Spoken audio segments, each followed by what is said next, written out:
If you don't have representatives who understand it's their duty to secure your rights and not violate them, then it's your authority to take that power back and defend your own lives, liberties, and properties. Shelley Luther did. A defiant North Dallas salon owner says she's going to ignore a court order. She said, taking my business without due process and just compensation is a violation of our Constitution. The Dallas salon owner who opened up her business Friday despite state and Dallas County shelter-in-place orders saying she couldn't. I just know that I have rights. You have rights to feed your children and make income. For the governor to issue an order that says I cannot operate my business is a taking of my business by that government. It is unlawful, it is unconstitutional, it is null and void, and me and my staff, we will not comply. Yes! Luther tore up the citation. Not only is it a taking, it's a violation of the Texas Constitution, perpetrated by the governor, by the county, and by the sheriff. Shelley Luther will spend the next week in jail and also has to pay a $7,000 fine. She exposed the violation of the rights of the people.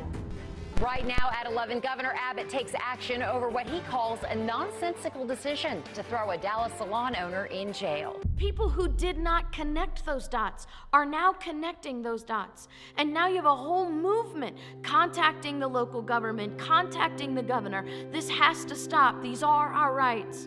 The whole community came together and created a fund to pay her legal fees. They came together to keep her open because she stood. Ian Smith and Frank Trombetti. New Jersey business owners said, I'm sorry, but you don't own this. The State Board of Health has shut down the Attilas Gym of Belmar, but the owners disobey the order in dramatic fashion, kicking open its locked doors, as you see right there. This is our property, and our Constitution secures our right to secure and defend our property. The owners of Attilas Gym in Belmar, New Jersey have had their license revoked for repeatedly defying orders to remain closed. You cannot take this property without just compensation and without due process. And your taking of our property is not only unlawful, it is arbitrary and capricious because the guy next door who owns the Walmart, who owns the Costco, gets to have unlimited number of people in his business, but you're telling us we can't open it all. So we're taking back that power and we're keeping our business open. This morning, they were arrested. Why? For defying the state's mandatory shutdown orders. Here's an unconstitutional government arresting them. And here are they out of jail, kicking down the barriers and opening their business back up again. The power of 4 words: we will not comply. If you had been told that in 2020 a pastor would be arrested in America for having church, arrested by a sheriff for having church. This pastor stood in the pulpit and said, government doesn't own my church, it's under the head of Christ, and government cannot shut down my church. And this sheriff arrested him for it. This is Florida, by the way.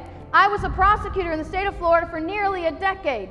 The law, pretended law, issued by the county, mind you, contrary to the Constitution of the state of Florida, on at least 4 counts, is a second-degree misdemeanor, punishable by $500 in fines or 60 days in the county jail. Now, a Florida pastor is under arrest after refusing to stop holding large services. TJ Holmes has. In my experience as a prosecutor in the state of Florida, I have never seen a sheriff dispatch helicopters, dispatch out-of-county deputies and hold a press conference to announce the arrest of someone accused of violating a second-degree misdemeanor. And yet this sheriff did all of that because it's political. It's not about your rights. It's not about your health. It's about politics. And this pastor said, I am not the subject of government. Government is the subject of me. And if you are violating the rights that have come to me by God, then you have null and voided your authority. Now you might be looking at me and say, but Chris-Ann, all these people went to jail. How is this to encourage us?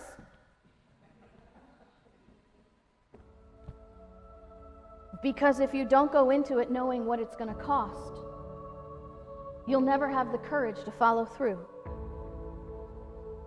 And if you don't know what it's worth, you'll never have the courage to stand to begin with. Life, fortune, sacred honor is what they pledged for us. Benjamin Franklin said, we'll hang separately or we'll hang together, but we'll surely hang. Whether that was metaphorically or literally, it still means the same thing. When the government can shut down your business, is that not hanging your family? When the government can impose unconstitutional restrictions that violate the very core of your natural rights, is not that a metaphorical hanging of your rights? You see, we got to understand, what is it worth? They're showing us what it was worth.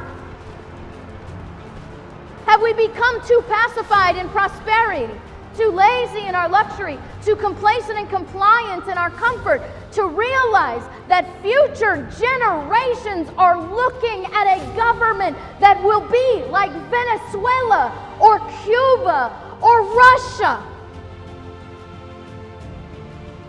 And that will fall on this generation.